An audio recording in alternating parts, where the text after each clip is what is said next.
Don't move, don't help, don't emit, don't push out, don't produce. Remember what you heard. That's your only job, and manage to stay immobile. Keep your attention, your listening attention inside your skull. Listen inside, don't leave your skull. Listen inside and stay very focused. Don't leave the perimeter of your skull. Listening posture will improve.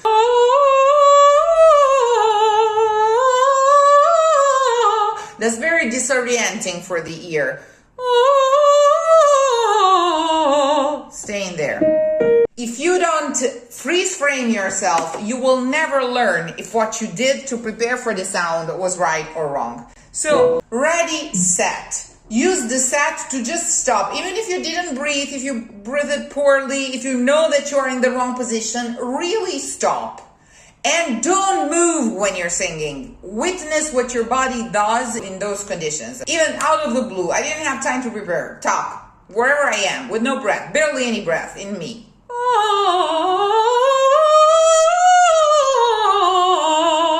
I was almost breathless. But out of focus, I could recall, I kept everything still and as soft as possible, and I managed somehow. Ready? You're just in a good posture. Steady, you screenshot yourself wherever you are. Wherever you are, screenshot yourself and make a point of the exercise that you don't move. If someone had put a spell on you, had cast a spell on you, you were just boop, okay? There you go. There you go. I mean, it does it. Only it can do it.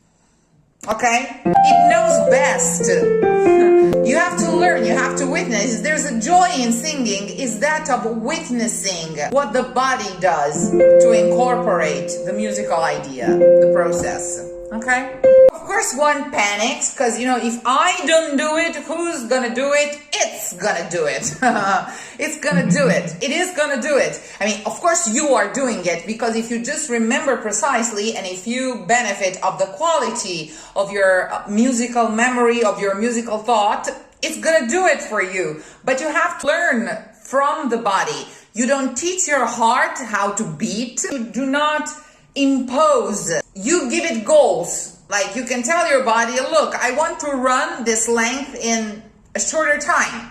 You give it goals. Look, I want to draw this thing. Look, I want to, I don't know, do a split. I want to do this figure eight. You give it goals. You tell the body what you want. You don't teach it how to do it.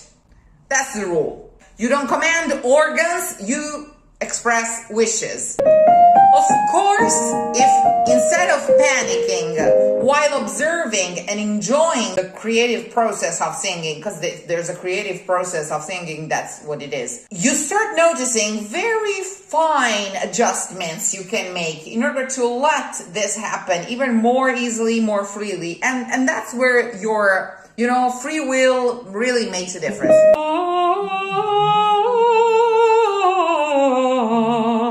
With bravura, with pleasure, without feeling the limits of a beginner, just hear it beautiful and try and pass on me without translating it as if you were handing me your headphones. See, this is what I'm listening to, okay? Like, do not translate your thought through your body for me. Let it out directly. Let me hear what you're thinking. And of course, in order for me to hear it, you have to hear it while you sing. You cannot make me hear something you're not hearing clearly in your mind. And don't compromise, don't lower the level, the aesthetic level. Don't lower the taste of your ear, of your inner ear, of your imagination, which is not exactly imagination, of the inner ear stage of your voice to what you believe your current capabilities are, because you don't know. So do it with taste, do it with bravura. Let me hear what you hear. From the beginning. from the beginning. Sit on it, sit on it. Don't let it out till you feel that it's already singing. All you have to do is dim it into life. And accompany it.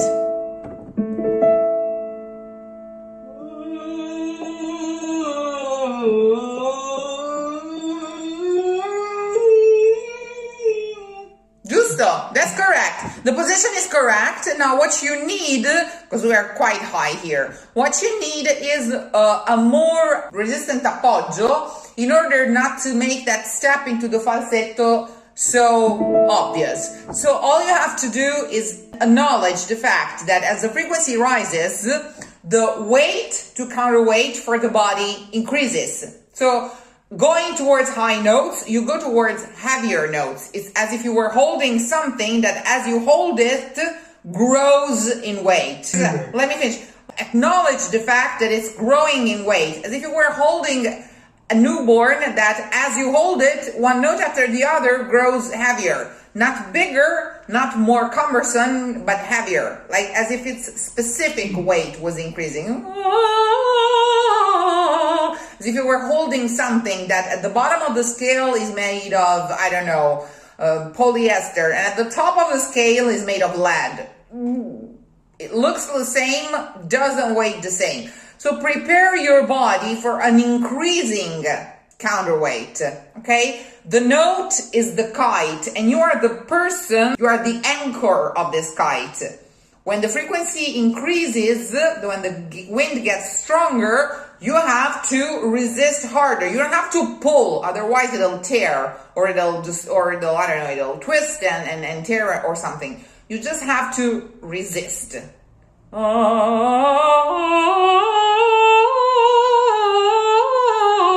Don't leave your skull, don't leave your inner ear, stay there, but be prepared to the fact that the weight is going to increase and your counterweight must increase accordingly. It's not, I mean, it's not wrong. It's not wrong. It takes exercise, because the only thing you actually train in singing is the counterweight, because the counterweight and the appoggio, that is muscular. And the resistance without pushing on the throat, that is muscles that you train. Those leverage points, you have to train their stillness, their countenance, and that's actually, that's muscles that need to get adjusted without panicking. One more time. Oh,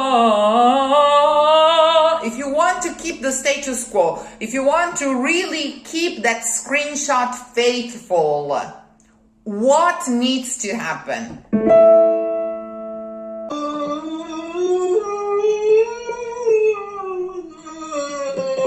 It's not bad. I almost imagine it as a rib flare. And I know you've talked about the saddle, so I feel exactly. See if this helps you. Instead of focusing for now directly on the pelvic floor, find a point of leverage down your spine. We probably mentioned that last time as well. Pretend you have a set of bolts down your spine from where your diaphragm ends. Okay, your last rib. You have a set of screws, a set of bolts, as in a guitar with keys, okay? And every high note that you reach has its own key that tightens that bolt. So go feel, before you hit it, like,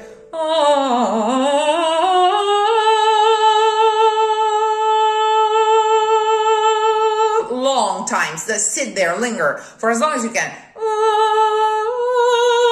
Then, if you had to locate in one exact spot down your spine, where, as if it was an acupuncture spot, a reflexology spot, where that screw, that bolt that you have to tighten in order to obtain that note was, where would it be? Just go gently touch it, as if just gently pushing that button, that gently tightening that screw, that bolt, the note was naturally produced. So linger on the octave before you go up to the ninth for as long as you can.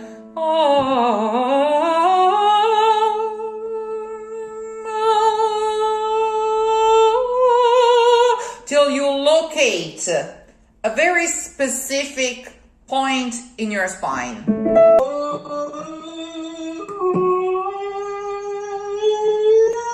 Don't let go in between, and the only way not to let go, not to switch into the falsetto, which has nothing wrong, by the way. I mean, what you're doing, the privileging the placement of the note and the exactness of the pitch, even if you let go of the counterweight, is fine. It's better than pushing. So, okay. Now, I think that the key to fixing that step from falsetto to homogeneity of mixing of register sits in two things. The first, keeping the diction consistent. Never let go of the quality of the diction in your mind. Do not increase it, do not decrease it. It's really standard, it's really abstract. So diction on the one hand, diction has a great magnetic, attractive power on the voice. It really catalyzes the strength that is necessary to counterweight it. And most importantly, the pace that you vocalize at.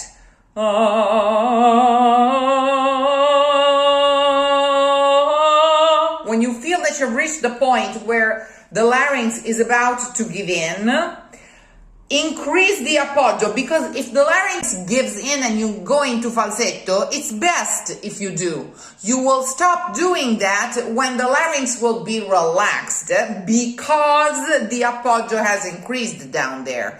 So if instead of going fast, you go bit by bit and you secure your appoggio note by note, secure your appoggio note by note. Okay, before you land the new note, you secure the counterweight. Secure the counterweight, start singing inside, then dim it outside. Secure the counterweight step by step of the scale. I think that'll fix the problem. Bit by bit, securing the appoggio first. When you hear that you've got it, that you hold it, you dim it into life. Very slowly.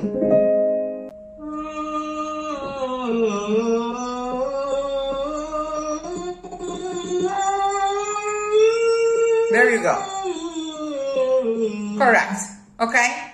So you have basically every note is two notes, and that's the rule for a singer. Every note has two versions. A mute one, which is just for you, that secures the appoggio, and an audible one, which is for the audience, that you cannot really stop and listen to because you have to take care of what's next. So basically, you will always be a step ahead, preparing for the appoggio that the next note requires and trusting that what you've prepared will come out. Do it again.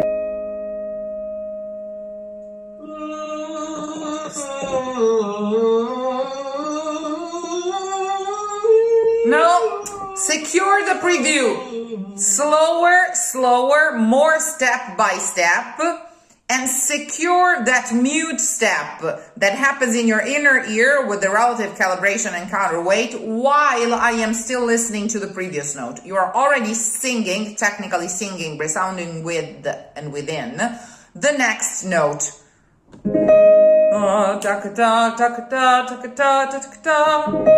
Do it in two steps, every single note.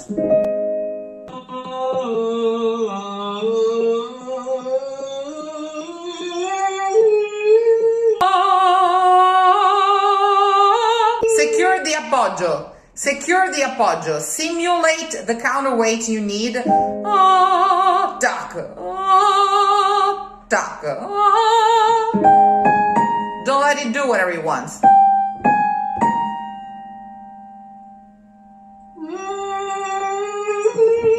Do it for all three. Do it for all three. Step by step.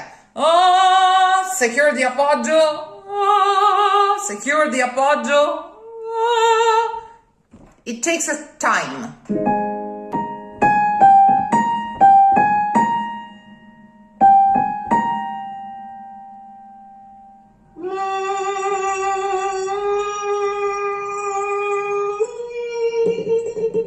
Don't panic. You have the oxygen it takes to go slow. Do them all and resist them all. So if you don't panic, there's no reason why you cannot do this.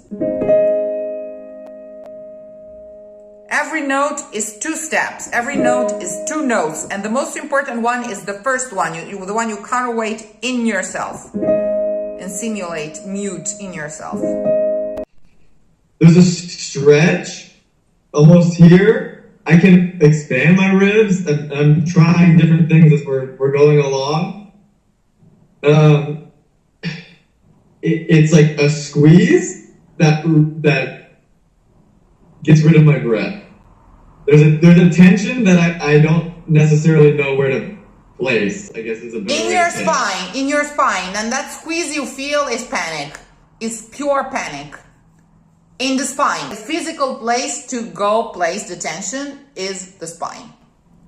Okay, I get you. Okay, as if you had a sort of a state of panic.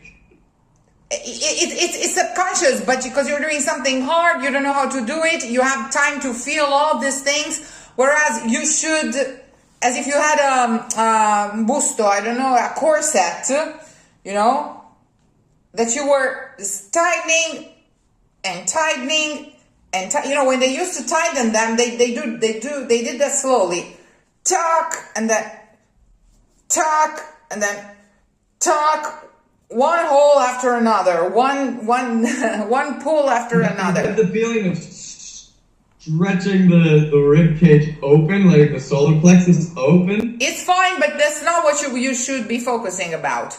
It's the spine that holds the tension there. It's the spine, the point of leverage. You should be looking for something to go lay this weight that you cannot lift because you let it go and turn it into falsetto. That means you don't have a leverage point that in your physical awareness is reliable enough to lay that weight on it.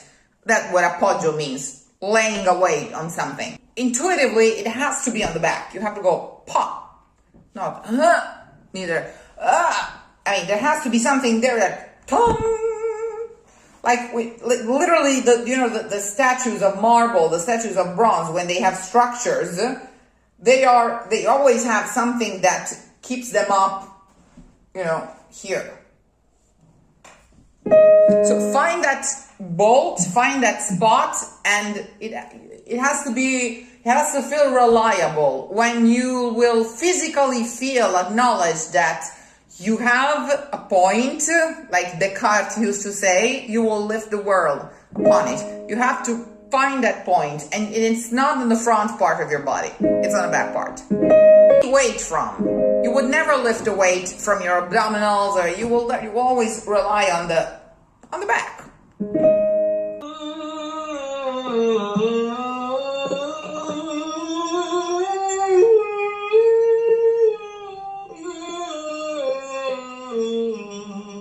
Okay, it's fine. It's not wrong. So I don't want to correct you. If you just held on very slowly to that type of strength and decided deliberately not to let it go, instead of turning into pure falsetto, you would be able to keep the missing of registers. But it's not wrong. It's perfectly correct. You never squeeze anything out of you. You always assist and witness the process of your thought laying down this weight in your body and gently making it resound like playing crystal glasses. That's singing. Technically, etymologically, that's singing.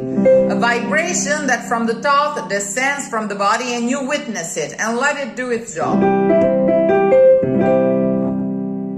Oh, say, can you see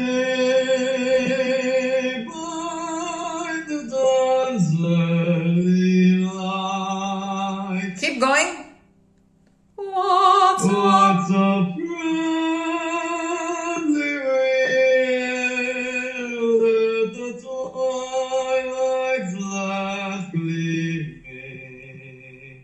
Keep going. Stars spread the perilous light o'er the ramparts we once were so glad. went from C major to D flat major. Let's stay here. Let's not go higher. And the rocket red glare. Very legato. Take care of the note before. You can only take care of the before.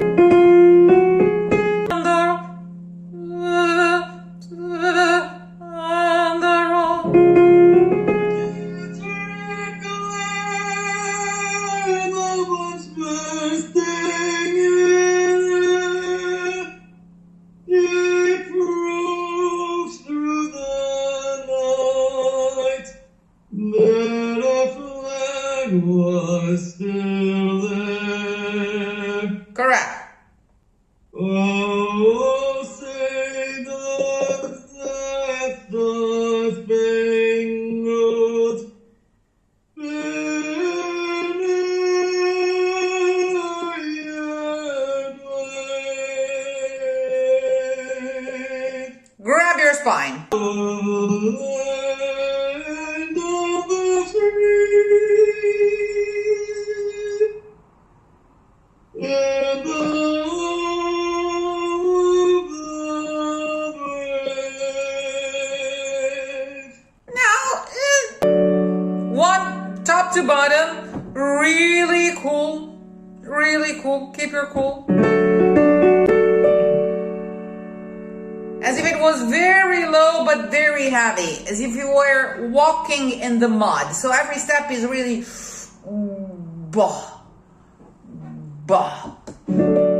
Oh, say can you sit by the dawn's early light? What so proudly wailed at the twilight's last gleaming, whose broad stripes and bright stars from the perilous fight. Reset. Always check that there's no tension left. Talk, talk. And it has to be fast and taken care of. Talk, schwa. Of the run. By the ramparts we watched were so gallantly streaming. Cool. Now, find that bolt and just rely on that one bolt. Gently. And no.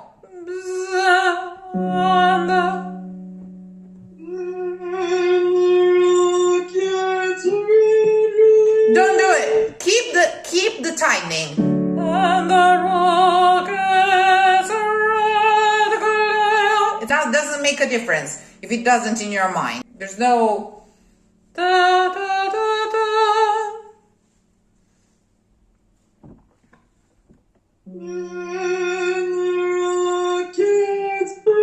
It has to feel the same. You keep the feeling of counterweight and don't let go.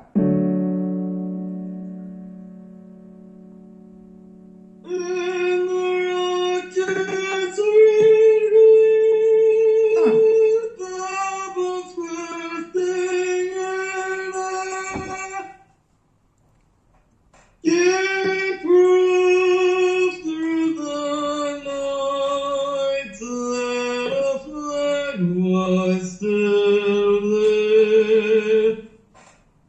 No, say does that star-spangled banner yet wave? Talk. Oh, the land of the free.